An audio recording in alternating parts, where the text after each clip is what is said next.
This is Ahval Online, meeting point of accurate news and free comment on the current affairs of Turkey. Welcome to our podcast series. Hello, and welcome to Talking Turkey. I'm your host, Ahval editor David Lepeska, and with me today is returning guest Blaise Misztal, a fellow at the Hudson Institute who focuses on the Middle East, Europe, and extremism. Hello, Blaise, and thanks so much for joining us. Good to be with you, David. We are speaking on May 8th, almost 60 days since Turkey announced its first coronavirus case. It now has more than 133,000 confirmed cases, ninth most in the world, and more than 3,300 deaths. Many observers have expressed fears of a disastrous COVID-19 outbreak in Syria's neighboring Idlib province, where some 3 million displaced people are squeezed between Turkish forces and the forces of President Bashar Assad, who is backed by Russia and Iran. In an Atlantic Council web chat last week, Turkish presidential spokesperson Ibrahim Kalin talked about the Turkey and Russia brokered ceasefire deal for Idlib, saying that the Assad regime would do everything it could to undermine that ceasefire, and that Turkey had heard reports that Gulf countries had bribed Assad, not attempted to bribe, he said had bribed Assad to break the ceasefire, which has now held for more than 2 months. Blaise, do you foresee this Idlib ceasefire continuing to hold and possibly leading to a broader resolution, or do you expect Assad's forces to resume their offensive in the weeks ahead? Well, I think let's be clear. The ceasefire has not been violated, but it has not been implemented fully either. One of the main provisions of the ceasefire was that there was going to be sort of a new security zone established along the M4 highway that would be jointly patrolled by Turkish and Russian forces. There have been, I believe, to date, 5 or 6 attempts to actually hold those joint patrols, and none of those attempts have succeeded thus far, in part because most recently, protesters representing Hayat Tahrir al-Sham, the jihadist group that is in control of much of Idlib, blocked the highway and block the ability of Turkish forces to patrol there, leading to a confrontation and hostilities. So I think it would be a bridge too far to say that the ceasefire is actually being implemented. There are significant problems with it, but that's not to say it's been violated.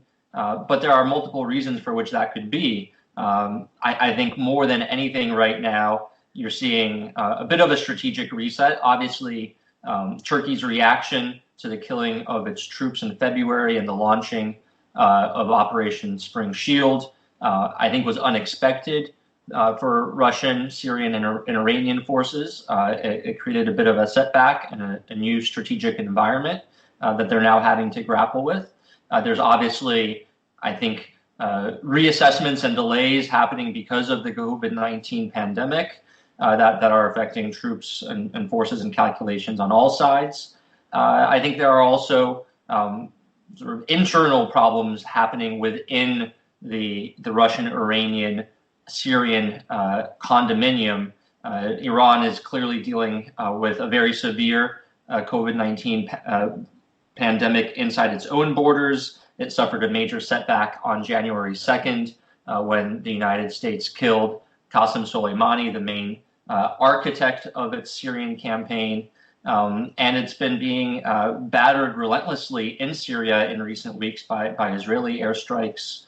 There are reports that there are disagreements between Russia and Assad. So I think there's a lot of factors that have contributed to the ceasefire not being violated yet, but that is very different than seeing the ceasefire actually take hold and lead to a political settlement. So I would expect that for the near future, there's going to be distractions that will keep a new flare-up from occurring.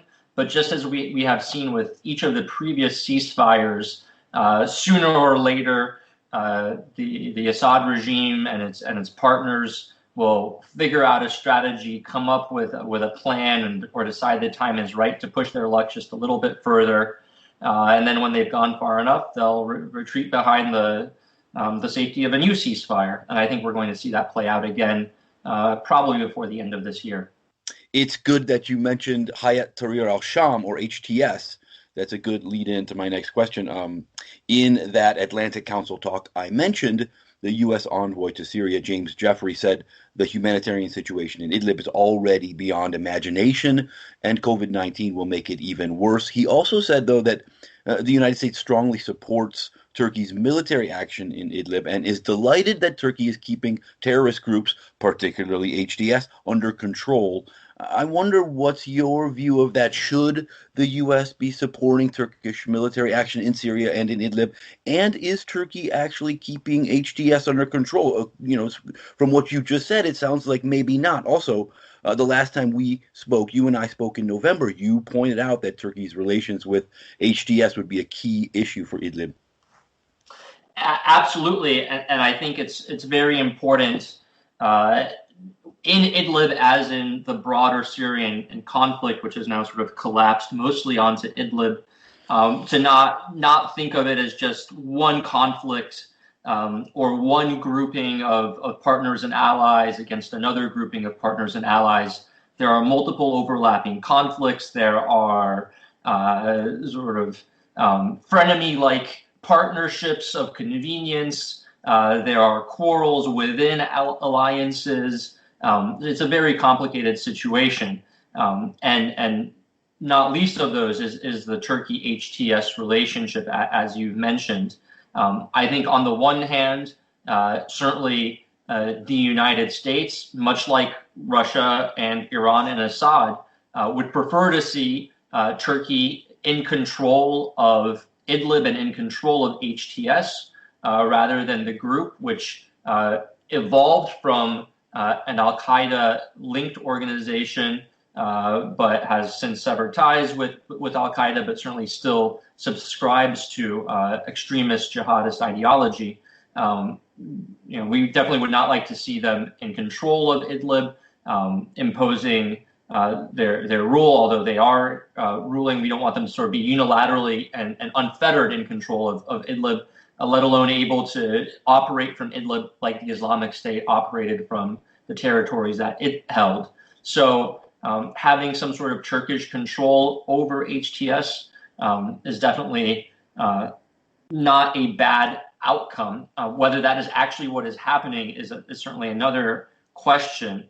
I think it has been an uneasy, I wouldn't even say partnership between Ankara and HTS. It's been an alignment, a temporary alignment of interests in which both Turkey and HTS have shared the goal of not allowing Assad, not wanting to see Assad regain control of Idlib. And so they've been willing to work together towards that end. And in fact, when Turkish forces first entered into Idlib as part of the Astana process, they were actually escorted into the territory with HTS guards, with an HTS convoy, showing that there is that partnership there.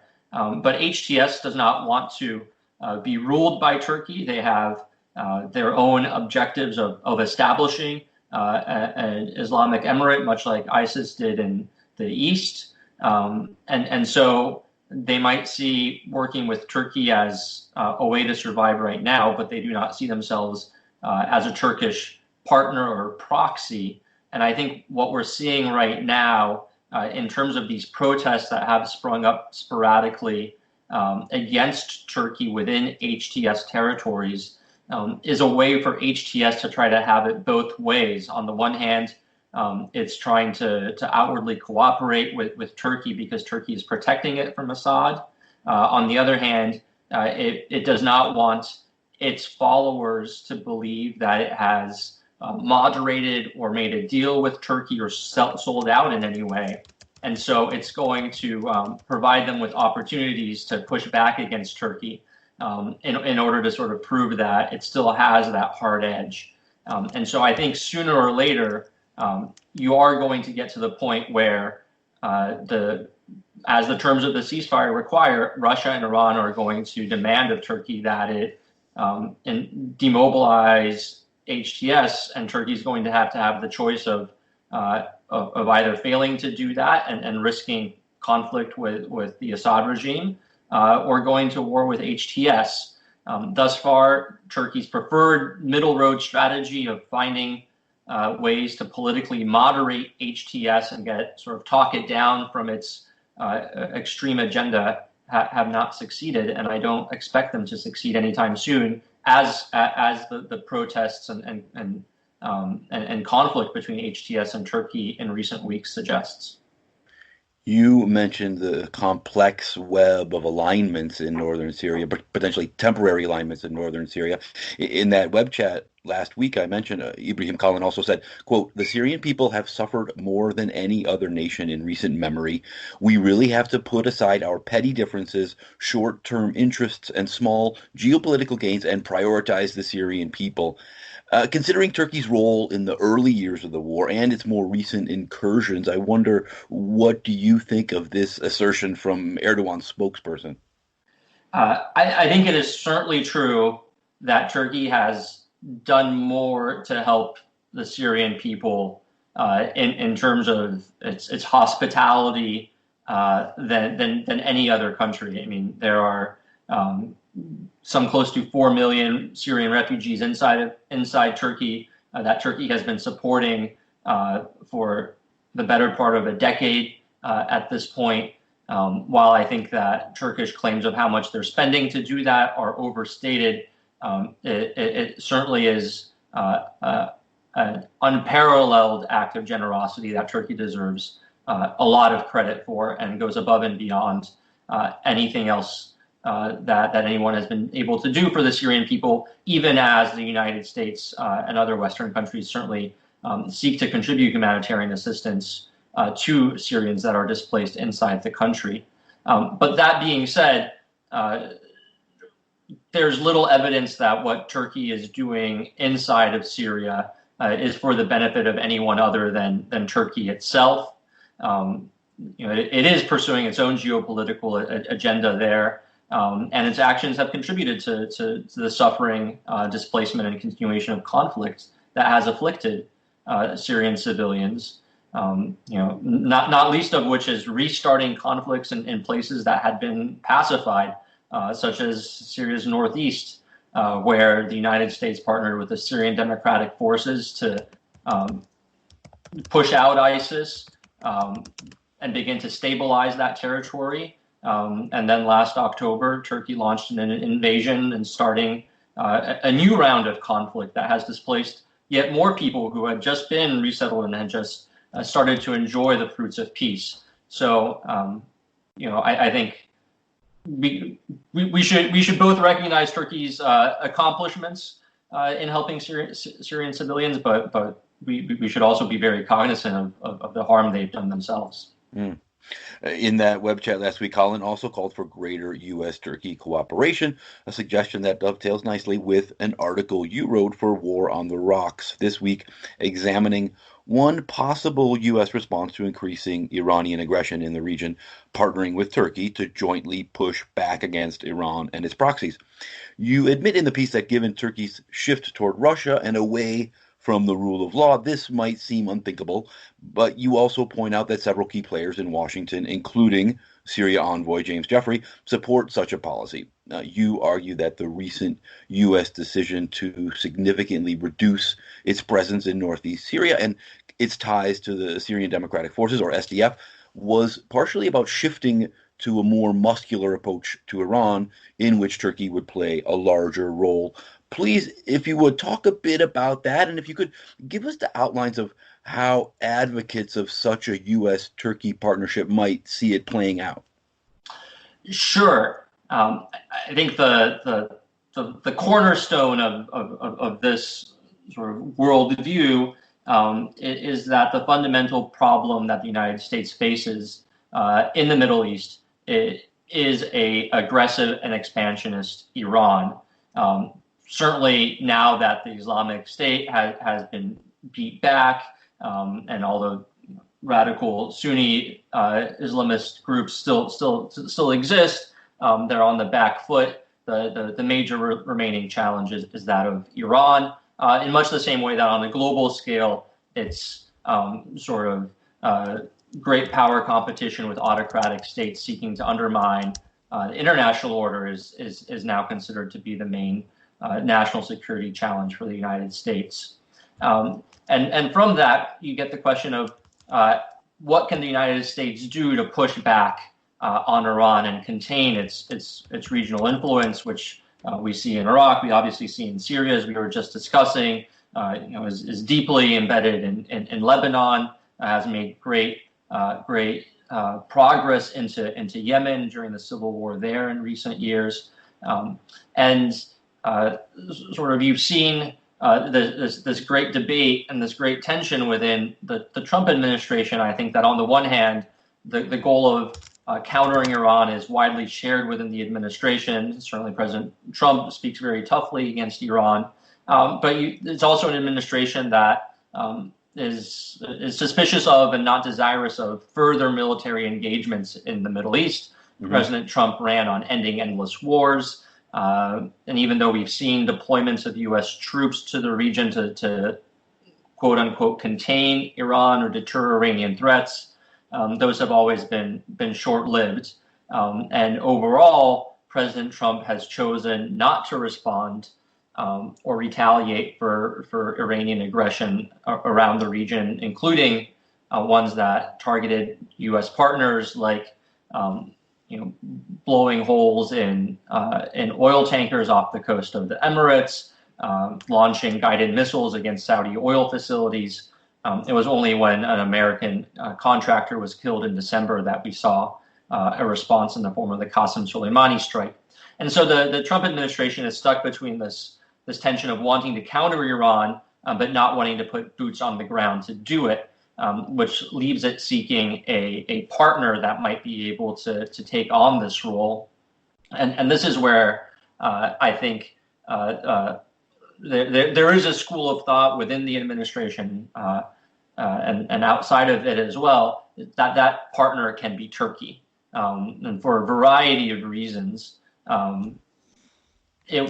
most of which I think go back to this understanding of Turkey that is now outdated under Erdogan, but Turkey as a Western-looking modern nation state, NATO ally that has a historical record of enmity with Iran, is not interested in Iranian expansion along its southern border.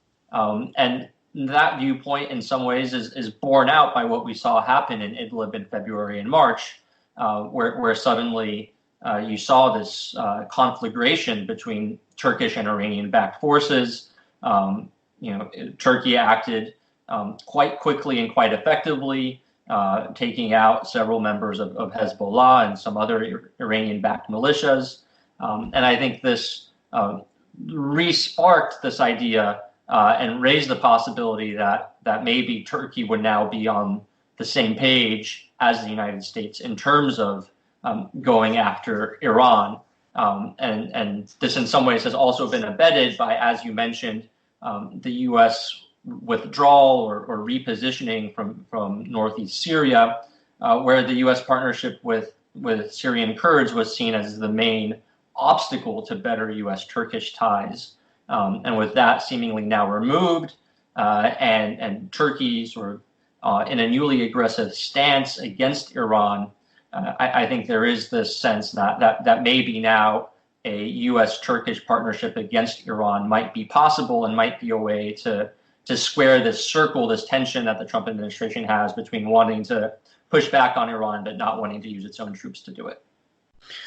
Right. You write that under Erdogan, Turkey's grudging coexistence with Iran evolved into willing cooperation, most recently with the Astana process on Syria, with Tehran and Moscow.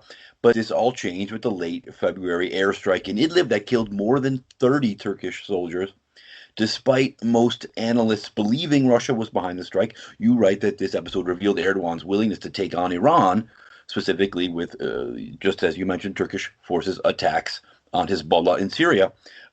Please tell us a bit about that, and specifically, why do you think that wasn't a sign that Turkey would be more willing to attack Iran and Iranian proxies in the future? Well, I think the place to start with is whatever newfound willingness Turkey has to attack Iran the same as a Turkish willingness to work with the United States to contain Iran in the region. And I think it's very clear that those two don't overlap significantly outside of Idlib. We haven't seen any desire for Turkey to engage with Iranian forces anywhere else in the region, or necessarily even an ability to do that. In other places where the U.S. might have a desire to push back against Iran, like in Iraq, we've actually seen Turkey and Iran being much more on the same page, particularly when it came to pushing back against Iraqi Kurds, where Iran helped push them out of Kirkuk at the same time that Turkey was closing the border, its border with the KRG. So elsewhere in the region, there's much more of an alignment than there is in Idlib. But I think it's important, as you pointed out, that the strikes against Iran in Idlib that Turkey carried out were carried out both in a retaliatory way, but also in a face-saving way. Turkey needed to push back, show that it wasn't going to take the killing of 34 of its own troops lying down, but it couldn't push back against the actual perpetrator of those attacks, which was Russia, which it's much more of a partner with than an antagonist to, and so it had to direct its fire somewhere else. So I think even though we have seen Turkish action against Iran, it was not against Iran per se, and it was not the launch of a new Turkish campaign against Iranian regional influence, and certainly not anywhere outside of Idlib. So whatever alignment, whatever temporary alignment there might be between the U.S. and Turkey on Iran right now, it is extremely limited, and I'd say probably temporary as well. Would you say that the main impediment to a longer, broader partnership is Russia? Because you write in the piece that Russia is, quote, unlikely to give a green light to an open-ended Turkish offensive against the very troops that are keeping Moscow's client in power in Damascus. Well, I would say more fundamentally, the major impediment is the lack of Turkish desire to be a U.S. partner whatsoever. At least under the current government, I do not see President Erdogan believing that Turkey's future lies with the United States or lies with the West. He is pursuing, I don't think he necessarily thinks it lies with Moscow either. I think he's pursuing a strategy of aggrandizement, of trying to grow Turkey's stature in the world. I think he's signs up to an ideology that might be similar to what the non-aligned movement stood for during the Cold War, which is, as he puts it, the world is bigger than five, referring to the 5 permanent members of the UN Security Council, meaning that there's sort of a new world that we inhabit that requires new powers to arise. And I think he's looking for a way to grow Turkish power, to break Turkey away from the West and establish itself as an independent player in the Middle East, in Southern Europe, in the Caucasus. The partnership with Russia right now is a convenient way to do that, but it's merely a means to that end and not an end in and of itself. So I think so long as Erdogan is pursuing those goals, he's never going to seriously consider a partnership with the United States. The problems in the U.S.-Turkish relationship have nothing to do with the U.S. SDF partnership or perceptions of U.S. support for the Gulen movement or anything else. Those are easy excuses for Turkey to make, but the real obstacles are much deeper ideological issues when it comes to Erdogan's worldview. So in the piece, you detail the reasons why as you have in this conversation to a certain extent, you detail the reasons why a U.S.-Turkey counter-Iran partnership seems like a good idea, then detail the reasons why it would be both ineffective and possibly counterproductive. You don't go on to suggest an alternative partner, but in closing, you write that the U.S. will need local forces to help deal with Iran, and that it should look for militias willing to fight for their own lands as opposed to those of others. I wonder, is this meant to suggest a renewed partnership with Kurdish forces or something else? Well, I'd say it suggests something broader, and what I try to argue in the piece is this idea of a U.S.-Turkish partnership against Iran misses what has really changed in the region in the last year, which is the standing up or the willingness of people to stand up for their own countries, for their own futures, for their own fates. We've seen it, not just with the bravery of the SDF over the last recent years, but we've seen it in the protests that still continue in Lebanon, the protests that we saw in the fall in Iraq, and the recurrent protests that we've seen in Iran. People in the region have started to realize that they don't want to continue living under governments that spend most of their resources fighting wars elsewhere, or enriching themselves or quarreling amongst themselves. And I think that is a dynamic that is going to, that the United States will do a lot better to support and would do a lot more to bring around a more peaceful region than it is trying to launch a new war between one undemocratic imperialist power against another, which is what we would be doing if we tried to pull Turkey into a conflict with Iran. Jumping off of that idea, what if the U.S. embraced something of a partnering with all strategy? If we're to cooperate with Turkey, Saudi Arabia, as well as the SDF, maybe the Peshmerga, a number of U.S. allies to contain Iran, but not asking too much of any one of them. Allying with the SDF did not end the American alliance with Turkey, and maintaining a major airbase in Qatar has not significantly harmed the U.S. alliance with Saudi Arabia. It seems like the U.S. can partner with the foes of its allies and still continue to cooperate with those allies. What do you think of this? I think it's certainly true that, sort of going back to algebra days, the transitive property of alliances does not hold in the Middle East, right? Which is the enemy of my enemy can still be my enemy, and the friend of my enemy can, or the enemy of my friend can still be my friend. And I think that's certainly the way that the United States has pursued its role in the region thus far, in trying to maintain a myriad of conflicting or overlapping alliances. But I think the more fundamental point that I would make is the United States shouldn't think of its partners only as states in the region. The United States should also, and perhaps much more so than it has thus far, think about partnering with, supporting peoples, groups, movements who are looking to improve their lot in life. I think what the SDF brought to the table for the United States was, not even the military background and history that it had, but a desire to cleanse its lands of the disease that was the Islamic State. The success that we had in the Anbar awakening in Iraq and during the surge in 2006, 2007 came as a result of Iraqi tribes that wanted to purge the lands of the plague that was Al-Qaeda in Iraq, and wanted to establish a better future for themselves. So I think the source of pushback against Iranian imperial attempts in the region is going to come from the people who have thus far been under the Iranian boot and who want to live free, and those are the people that the U.S. should be supporting right now.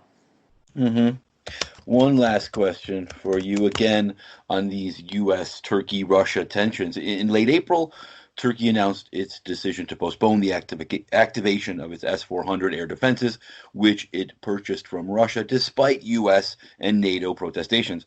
Ankara says the delay is about the corona crisis, but few analysts seem to believe that. In a Carnegie Europe chat today, former EU ambassador to Turkey, Mark Perini, said he expected the S-400 to trigger CAATSA sanctions whenever they are activated, and that maybe Ankara had decided to accept permanent tensions with the U.S. Carnegie scholar Sinan Ülgen said the delay might be about the economy and Turkey waiting for it to improve, or it might be about the U.S. presidential election and fears of a change in leadership. I wonder, what's your view? Why is Turkey delaying the activation of the S-400, and how do you expect this to play out? I do think there's any number of reasons that Turkey might be doing so to seek some sort of a strategic advantage that have nothing to do with a desire to actually shelve the S-400 and give in to U.S. demands.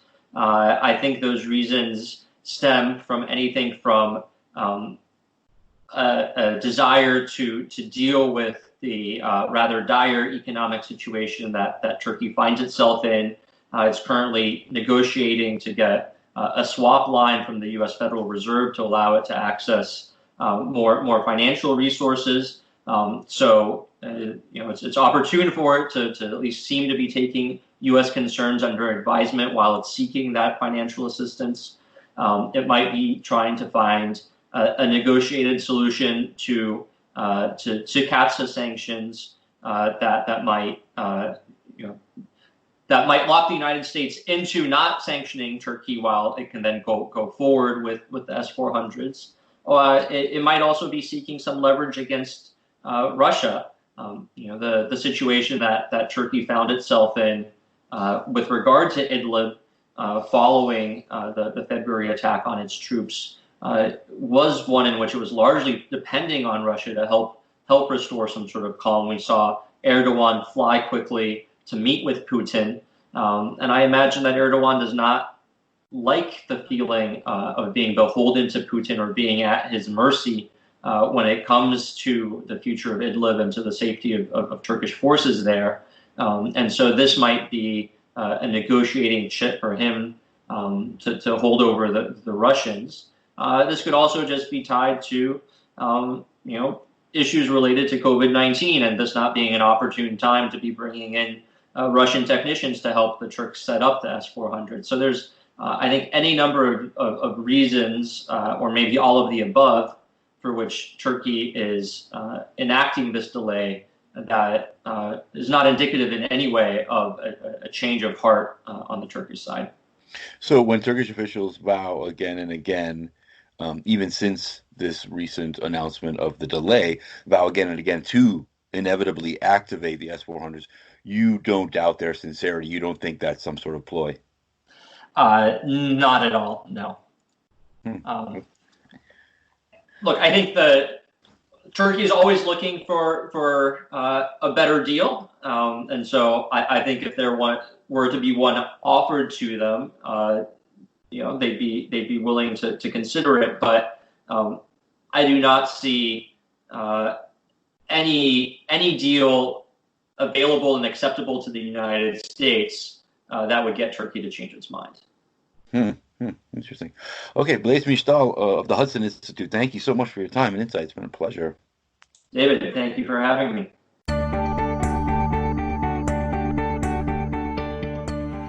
You can follow Ahval News Online podcast series through Apple Podcasts, Spotify, YouTube, Google Podcasts, SoundCloud, and Spreaker. All you need to know about Turkey is here, for your ears, mind, and attention. Thank you for listening to our podcast.